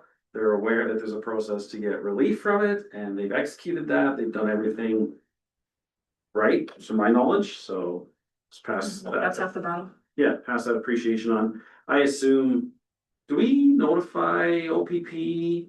And Through the chair, they submitted a special event permit. And through that process, we notified the OPP. And that's where we would have then notified the applicant back that a noise bylaw exemption request would have been required. Not often, not all the time do they then submit one, so it's nice to see that one is then submitted. I just, you know, if they have the event and somebody calls, it's just part of the reasoning for doing this is to save resources and, you know, we don't want our bylaw officer being called in on overtime to attend something they have a permit for. But if all agencies aren't aware of the permit, then, you know, that could still transpire. So, no, that's great. I keep getting lost. We don't have All right, Councillor Hirsch, want to second move that? Sure. Councillor Bailey? Yep. All in favor? Carried. All right, you're up again, 943. Through the chair, the purpose of this report is to seek council's direction for the notice of intention to designate for 11 properties that are currently on the municipal register. The committee kind of worked through these statements, and through the expertise of our peer reviewer, we recommend designation for the 11 properties listed in the report. So for this one, we're gonna be discussing 1 through 4, then 6 through 11. We'll do number 5 separate. It's number 5, isn't it? Yeah. So then Councillor Wills can stay in. So any questions or comments on those ones? You're gonna move for a second for them, please. Councillor Wills, Councillor Bailey, all in favor? And then can you move to include 4495 Side Road 20 North. Sir Hurst, Councillor Bailey, questions or comments? The question, I tried to look at that one up on Google Maps, and I'm wondering if the address should say 4494. That's Anyway, 20. if staff can just look into that. When I went to look up on Google Maps, it was a different address. We'll make sure it's correct. That's all. Yeah, just make sure that one's right. Well, we shouldn't designate your own pretty good address. Well, the even numbers are on the west side, the odd numbers are on the west side. That's in the east side, right? By 3, 4, and 6. Yeah. This is directly opposite. Excuse me, Councilor Spillis, you have a very interest on this one. I appreciate if you. That's when I Google mapped it and then zoomed in, the green sign looked different. You're indulgent, I'm just totally kidding. My desktop, So, my desktop, research questions that. well, I don't wanna designate the wrong address. So through Mr. Chair, we would check our property information module, just to make sure that the address, again, that's the municipal known address, but we do, Use the other. yeah, Okay. so. You're comfortable, you're okay? I'm Mhm. fine. All right, all in favor? Good. Back to my agenda. Okay, reporting note. Yes, so through Mr. Chair, this is our regular report that council sees prepared by our Director of Corporate Services, and I'm here to present it. We did have some takeaways based on the Q&A from council, and I'm happy to answer any questions. Right, anything from Ms. Whitefox? I'm good. Read the recommendation or as presented? It's as presented, but we are also, oh no, sorry, it's as presented. Move it, please. Councilor Spillis, Mr. Bailey. Sure. You. Favor? That's carried. Oh. 10.1 comments. Bring in mover to seconders. See that? I assume that's just for information. So it is to receive, and then that council directs staff to provide the comments to the Ministry of Environment, Conservation and Parks for their consideration. Hey, over for that, please. Councilor Spillis, Councilor Hurst, any questions or comments? All there. It's carried. What's this one? Another one. Is there a recommendation for that one? Yes, so the same recommendation to provide our comments, but I believe this item had a few comments made in the council Q&A where we wanted to request further information as well, so. Okay, we'll move for that. Councilor Spillis, Councilor Hurst. Questions or comments? You'll be taking those comments out of the Q&A. Yes. Okay, good. That's what's going on. Thank you. Okay. All in favor? That's carried. 3.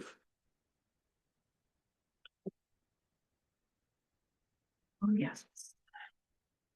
Mission. So it is, yes, it's due to receipt for information. Okay, move please. Mr. Hurst, Councilor Bailey, any questions? Ellen? All in favor? It's carried. All right. Okay, 10.4, this is for information as well. May I move, please? Councilor Hurst, Ms. Green, Councilor Spillis, any questions on this one? At the planning committee, I don't know if it's in this report, but we had a verbal dialogue around when the chair or the council chair declares an emergency, yeah, there's some criteria that you have to check, and one is you have to go back to the emergency preparedness plan, as well as you have to show that they're by declaring an emergency, it alleviates any delay or risk associated. So Linda Dixon was gonna go to the province to get some more clarity about that, and what it sounds like they're trying to do is stop municipalities from declaring an emergency, say for social issues. You know, homelessness, encampments, things of that, but we weren't sure what they were trying to say, so we asked Linda at the county to try to get some clarity from the province on that, so that was just last month, so wait to hear back. So we'll receive that for information, mover please, there you go. Yeah, all in favor? It's carried. And then same thing, this is official plan update number 14. We're gonna move for that, please. Councilor Hurst, Councilor Spillis. We have the open house tomorrow. No, sorry, public information meeting tomorrow. Immediately after the planning meeting, approximately 11 a.m. It'll be council chambers. Might be a full house. And the open house was last Wednesday, I believe. You attended? Yeah. And I suppose I caught the tail end of it. I heard it was 81 people There's a lot on there. attended. Maybe you can give your feedback, just briefly what you saw. I think there's a lot of questions around Pusslinch. Well, my takeaway was a lot of people were interested in the set, what's the seventh state? Yeah. That seemed to be the predominant feature of Postmaster. There were a couple of people wondering why the expansion Aberfoyle type of thing. And some people in Aaron were saying, why did we lose the severances? And one of the residents was asking with respect to the Pusslinch by design study, will it has a change with respect to the traffic on side road 2010? And Yeah, a lot of good questions. I thought it was kind of a broad range of different questions coming in from all over, but then it really settled in on the severances and the date and some people asking about specific questions Mhm. that, you know, they had to kind of field those, but yeah, good attendance. And yeah, I don't know what tomorrow is gonna look like. Might have a full house there. yeah, I think it's great that this council and the previous iteration was putting in comments to the county in regards to rural severances every opportunity. Yeah. That did not transpire in here, and they have a council there that, from my understanding, is not supportive of more secondary severances. And that's causing some angst in some people in the community up there. There is a narrative out there that we are taking severances from here. That's not the case. They have anywhere from 350 to 450 potential secondary agricultural severances under the current 2005 date. If they move the date in Erin as well, it would add an additional 120. Erin Council does not desire to move the date, so thus that additional projected services is being added to us to make all of our numbers jive. It's not a quota system. It's not removing the capacity of people that could qualify for a secondary agricultural severance. So that's something I have to articulate more at the public information meeting tomorrow. But very much so, if you're in Erin and you had a severance after 2005, you will not be permitted another one because the severance date is not moving. But those other people that are 350, 450 properties, assuming they meet all the other criteria, could have it. So yeah, and I'm not saying the council here was speaking that narrative, but definitely there's some communication out there that I think is twisting it slightly. So anyways. Oh, the last thing we're not expanding our call. I think it's too late to do any. I had a call and asked why Arco wasn't being expanded, and and I said I'm not exactly sure, but I believe because there was a developer driven expansion on the books call it. And I called the county and I said, in our growth projections, which include adding 120 additional rural severances from here into, was there a component of Arco growth included in that calculation? And the answer was yes.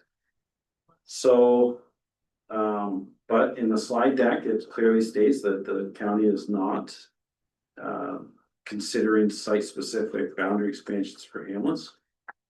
Maybe that's something I missed through this whole rural growth. I don't believe it's really much action we can take here ahead of this. I think it's just unfortunately, well, or right or wrong. At least the growth has been considered in the calculations, because if the growth wasn't considered, then even a developer driven application would be up against a pretty big roadblock that the growth is being met by the Aberfoyle expansion, the rural severance date, then it doesn't qualify. So I feel they're in a better position that they did incorporate growth in Arco at 50 units or 60 units, and I just don't know. And I don't know, do you think there's any action we should be taking on that? I know I'm just dropping this on your lap, but. So if you, Mr. Chair, I think that the stage that this is at and the amount of consultation that we did, and the fact that that growth is already incorporated and the growth that we're seeing both with the Aberfoyle boundary and the severance, I think that the township's well positioned with where we currently are.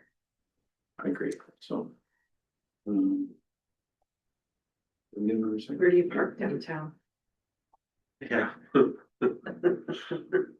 right, do we have more seconds? We do. Okay. I sort of comment to make, OPA 126, doesn't affect us directly. This is the expansion of Center Wellington. And, what the county tried to do is the expansion to try to say, well, we've got some minor aggregate pieces in here, we're gonna take them off our plans. The province came back and said, no, you're gonna keep them in, and they made one of the conditions are that, mineral aggregate resources analysis shall be completed, which demonstrates consistency with the mineral aggregate resource policies of a provincial planning statement. So my concern is, when we go forward with the employment land south of the 401, there are aggregate resources on there. I'm concerned that this might be thrown at us at that time.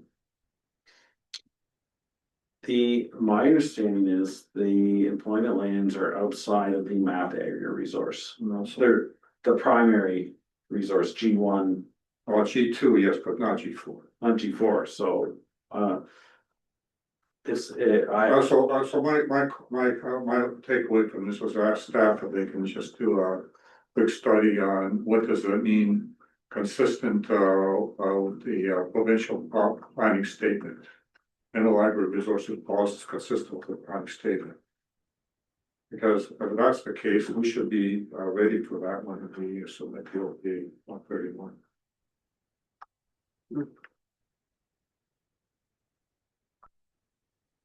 good?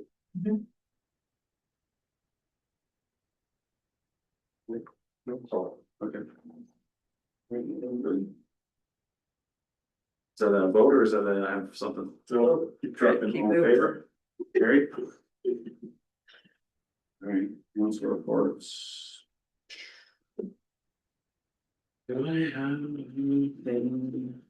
Well, Larry spoke the OPA, public information, OPA 130 public information meetings tomorrow. April 1st. The county's gonna be transitioning that small businesses that desire recycling. I believe what Doss told me was that it's gonna be offered to every business in the municipality. So I think we should follow up with the county staff to see if that's factual, because before it was just in the CIP area, CIP designated area, so they're expanding that program. April 1st goes live. I believe they've been putting out some information on their social. There's somewhere on the website you can go and sign up as well, but so many of these small businesses, they end up getting green cards for their blue recycling. It's kind of like the blue-green, it's kind of like the blue-green shed we have. With they the call it yellow green- lid. Yeah, they call it green shed, it's been blue for 10 years before. But that's good for small businesses.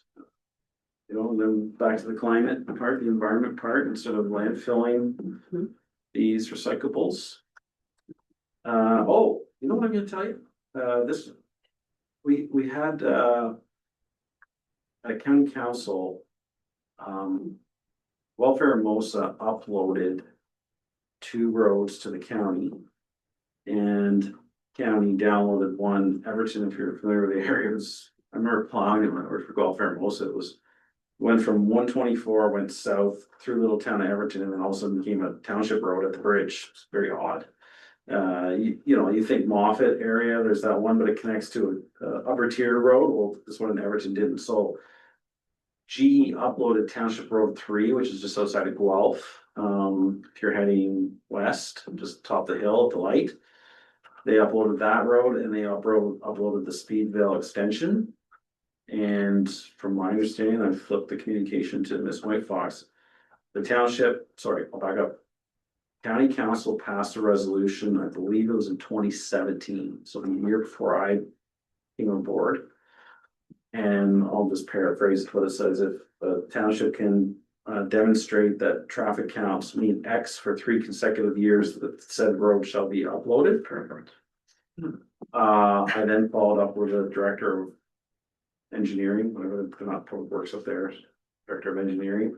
And I asked him if there's any other criteria that the road was valued on prior to So anyways, then I contacted our Director of Public Works. I feel we need to ensure that we have traffic counts for 3 years on some roads. I think staff could probably, determine which roads would be appropriate to look at, but maybe I'll ask him on the spot and give him a heads up. I don't know if he's still here, but when's our most recent traffic data, and do we have our busiest roads in your mind? Do we need to be looking at doing some traffic counts starting, this is year one, and building that data for the potential to upload roads? Mr. Fowler? Yes, through the chair. Our last traffic count would have been the traffic master plan study that we accomplished about 2 years ago, finalized. So we do have fairly up-to-date numbers of the type of roads that we would be interested in seeing, which I feel would meet or at least come close to the criteria, would be probably Victoria Road South and also McLean Road / concession 7 in the industrial area. So should we, it has to be 3 consecutive years. I think staff should come back. I don't know if we have traffic counters. Do we have capacity in our budget to, put them out on those 2 identified, I would even argue, Mr. Fowler, concession 1 now, well, 401, but that could be argued. 401 congestion, we get so much overflow. But anyways, do we have capacity in the budget to do traffic counting on a couple of road sections? Through Mr. Chair, I'd like to take that away and report back. Sure. I've made note of it to do that, so we can take a look, because again, we're looking at those 3 consecutive years on potentially those 2 road segments. I don't think we can use our traffic master plan data just because it's outdated at this. Can we use OPP count data? I don't know if that's appropriate. Like Black House, you're thinking? I mean, we get it in the reports, kind of when they do a segment of road. Right, like we saw Victoria 34 had 71,000 cars on it. Mr. Fowler? Yes, through the chair. The appropriate avenue would probably be to consult our engineering firm and then look at the budget, see if there is extra money available that traffic counts could commence this year if you wanted to start this year, or in the 2027, and then it can be planned through budget. Yeah, let them report back and see. Was there Hurst anything? Sure. I just looked at it after I said Councilor Hurst, and he said. No, I'm good, thank you. Okay, so yeah, you guys come back, let us know. Did Mike, off the top of your head, was it cost to have the counters put out per road section? Through you, Mr. Mayor. The last figures I have for a 5-day count total would be about 2,500. Okay. All right, well, good to know. Okay, thank you. I definitely like to start looking at some of those road sections. So can I get a move second to receive that from these councilors, Councilor? Oh, thanks. Are you bringing A report is coming to the March 4th. Oh, all in favor of my update, Gary? And council members update. so I was gonna speak to Rome a little bit Go for it. after you guys spoke about it, but I just highlighted a few things from being at the Roma conference. One of the booths I was walking past was speaking to a fellow councillor from one of our northern municipalities. Like, I didn't catch which municipality, but it caught my attention because the girl at the booth had data up on this big screen about Wellington County.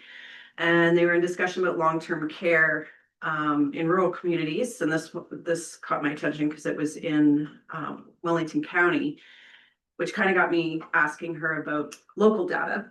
I know long-term care is county responsibility, but I'm curious for our residents, what the situation looks like for them. So I looked up data that said that our local nursing home, Morriston Park, has 28 licensed beds. with a wait list of 79 people. So to me, that kind of screams like we need help.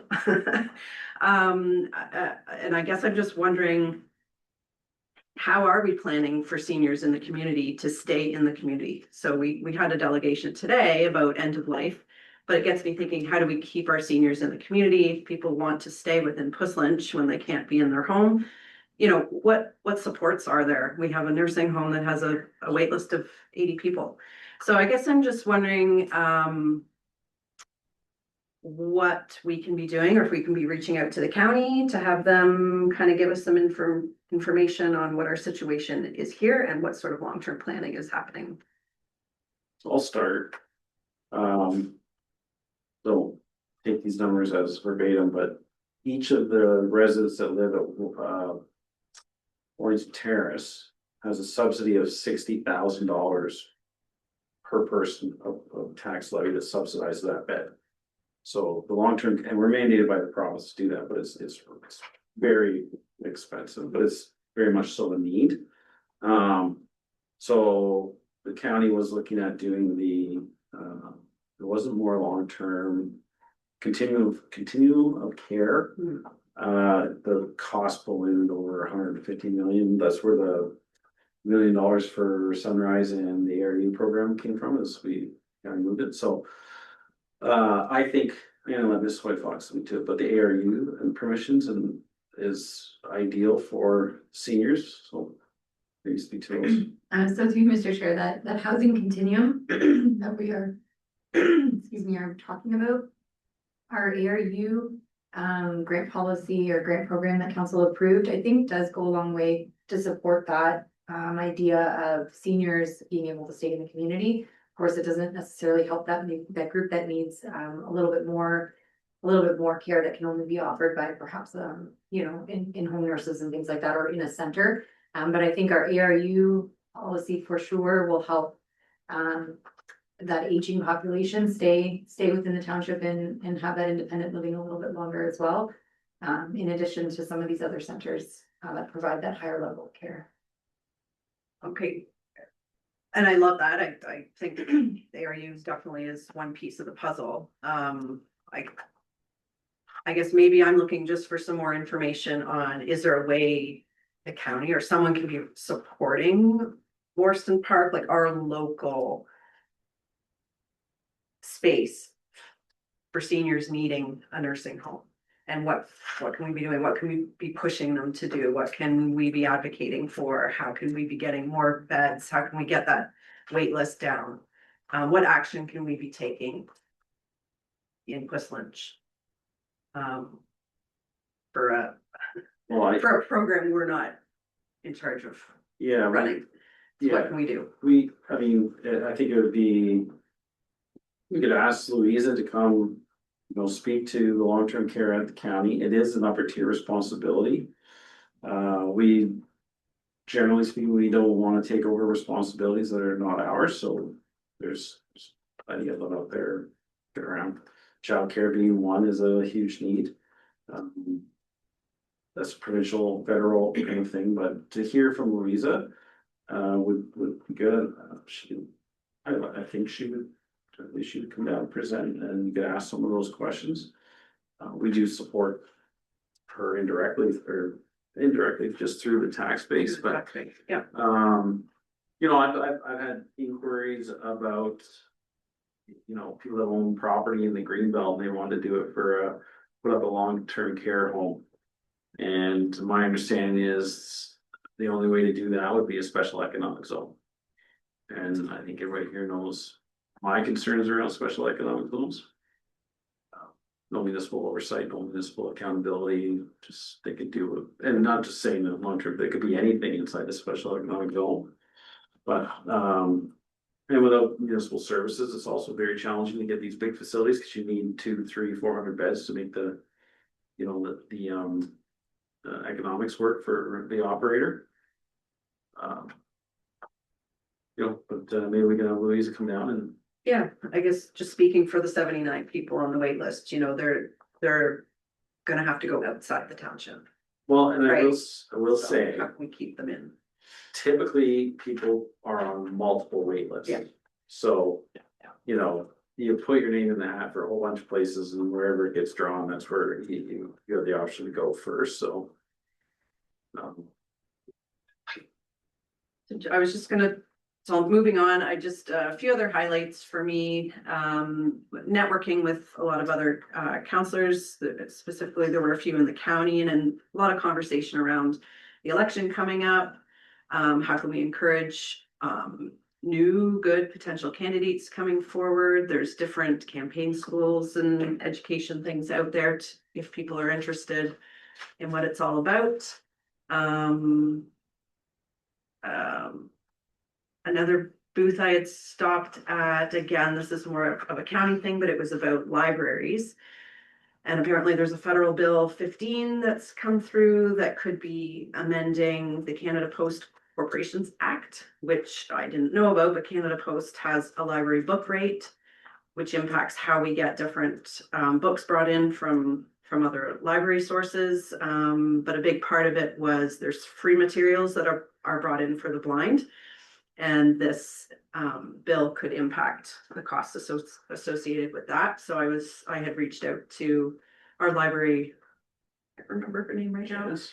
No, at the county. Anyway, just to let me know what's going on with that bill. I don't know if it's received royal assent. I don't know what the impacts are to our, residents at the library. I know the other day I tried to get a book and it needed to come from outside of Wellington County Library System.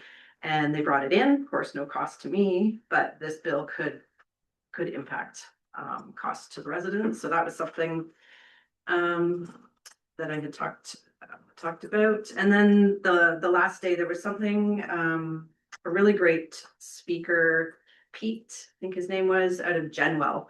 And I'll just, encourage everyone to kind of look up genwell.ca, but it was all about addressing social isolation, disconnection and loneliness through the power of human connection. So it was a really powerful speak about different programs that are out there, different actions you can take. Talking to a stranger, be the first person to reach out and, impact someone's day. So I encourage you to look up genwell.ca for some of that. And those were just a few highlights. Great, and Gordon, you'll be bringing a report back from report. Right, any other? Things? I'd like to support Council Bailey's suggestion of having the person with you, Louise, to come and give us a show, give us an understanding of what's going on, how we can do something for our aging residents. Not to the blind. Declare. When people understand, you allowed to do. Okay. So you'll reach out. You Mr. Chair, I have that noted, so we'll reach out and see if there's availability at one of our meetings. And it's just, they may ask, well, what's the context? It's just an update on what the county does for long-term care. We have one home. Is there any programs that or initiatives that, the county's doing to help? Yes. That kind of thing. Okay. Just remind them that we're here and we have an aging population. All right. Okay, can I move to second for those, please? Councilor Bailey, Councilor Harrison, all in favor? It's carried. Bylaws, Ms. Whitefox. Yes. So the following bylaws be taken as read 3 times and then finally passed in open council. Bylaw 2026-004 being a bylaw to adopt the budget for the corporation of the township of Pleasant for the year 2026. Bylaw 2026-005 being a bylaw to authorize entering into an agreement with the Ministry of Transportation for the pothole prevention and repair program. And bylaw 2026-006 being a bylaw to amend 2019-18 fire department establishing a regulating bylaw. Hoover, please. Mr. Willis, Councilor Bailey, all in favor? It's carried. Any announcements? Dawn? I have one. The Badnaw Community Center is going to host their second annual St. Patrick's Day potluck. And we're looking at March 13th. It's Friday the 13th. And last year it was a potluck. It was all decorated for St. Patrick's Day and it was a great community free event. So come on out if you can and bring your crock pot. Day, what's it? Monday. Monday. What's going on at the Murph? Our Director of Community Services can likely share with us. She's still online.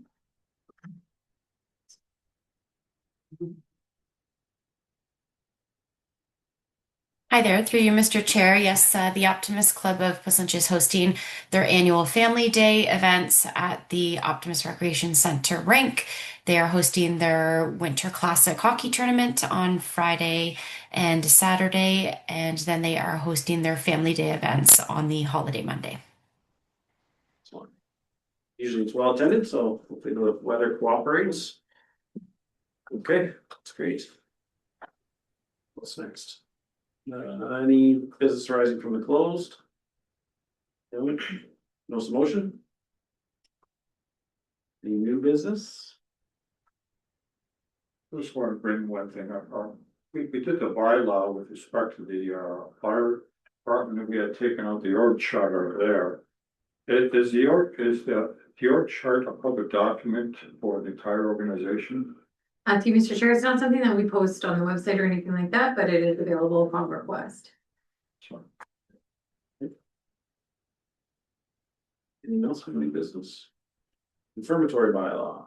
The following bylaw be taken as read 3 times and finally passed in open council. Bylaw 2026-007, being a bylaw to confirm the proceedings of council for the corporation of the township of Whistler, should its meeting held on the 11th day of February 2026. Mover, please. Mr. First, Councilor Bailey, all in favor? And adjournment, please. Council hereby adjourns at 1:51 p.m. Mr. Bailey moved. Mr. Spoulis, all in favor? Carried. Good day, everyone.